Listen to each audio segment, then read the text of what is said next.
Hey my babies, this is Robyn here to talk about dissociative identity disorder.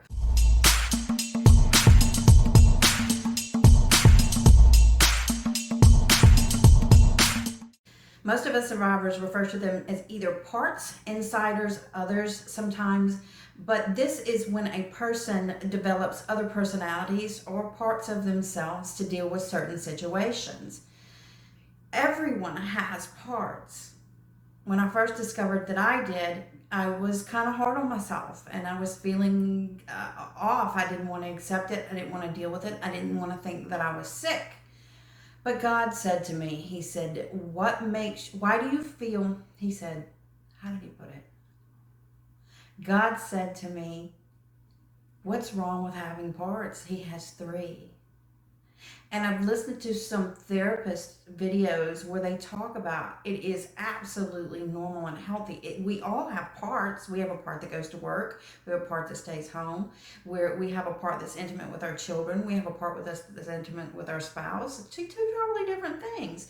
We have different personalities for different settings, and that's not wrong. And generally speaking, a person will remember all of them. However, in trauma, that becomes a problem. When a child in their development years has repeated traumas that they can't deal with, they'll have one event that they have not been able to compartmentalize, and almost immediately they'll have another one. And this will cause a person to fragment and deal so that they can deal with it, so that they can get back up in the morning and go to school, go to work, go to church, go to the grocery store, do whatever responsibilities they need to do. It's a protective mechanism. The problem, the worst of it, is that the occult figured this out a long time ago. The enemy's been around a long time, and he's been calculated. He knows how our brains work. He knows how to manipulate it. And what he does is in a way of a generational plague. He does this to the parents, he does this to the children, the next children, and he begins to reform these people with a series of traumatic events because he knows we naturally can break into pieces, and we can break into pieces when there's trauma. So a person who has been ritually abused is going through this process where they force us to fragment. And when they have one of those new personalities that's baby new, they form it however they want. And they are occult loyal. That's the hard part. Those are called witch parts. But most of us with it will have an angry part, and we'll have little girl parts. We'll have multiple parts that just cry. They're just babies. They want their mommies.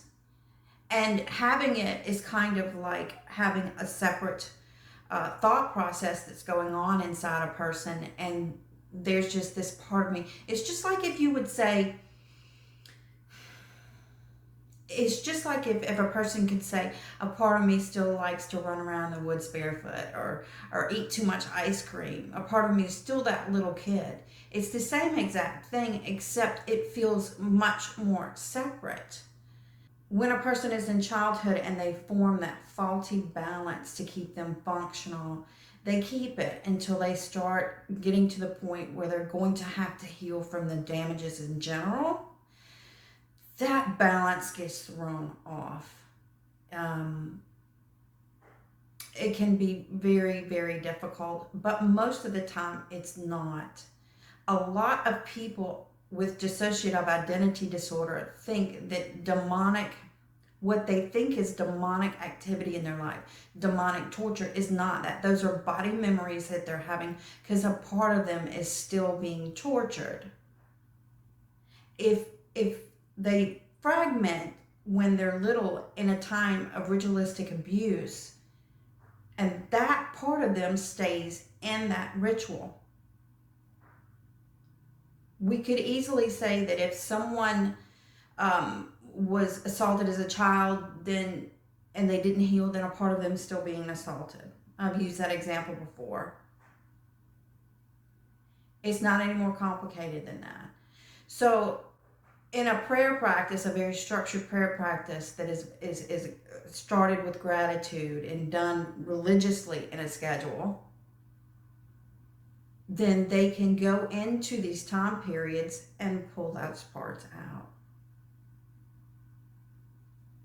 The occult loyal parts are much more difficult to deal with, but at the same time, all God needs is most of them. I've seen that a couple times.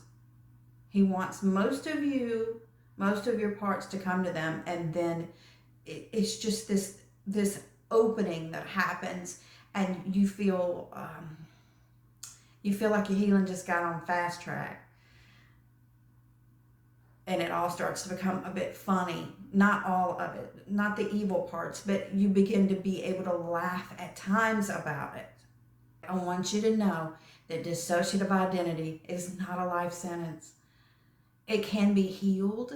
It can be used to your benefit.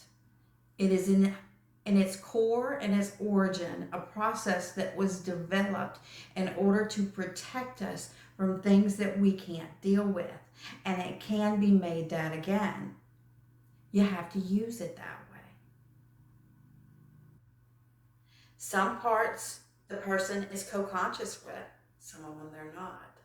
The ones that were occult loyal, the witch parts we call them, those they don't usually remember that. However, they are parts of you who only want what's best for you, and they don't want to suffer anymore. So when the other parts come forth and they see the truth and they begin to serve God in small ways and in big ways and perfect ways, then the occult loyal parts will follow too. Seen it? Okay, my babies, I'm going to wrap this one up. But if you take away anything from this one video, just remember that dissociative identity disorder is not a death sentence and can be used to your benefit. It can be reverted straight back to what it was intended to be, a way for us to survive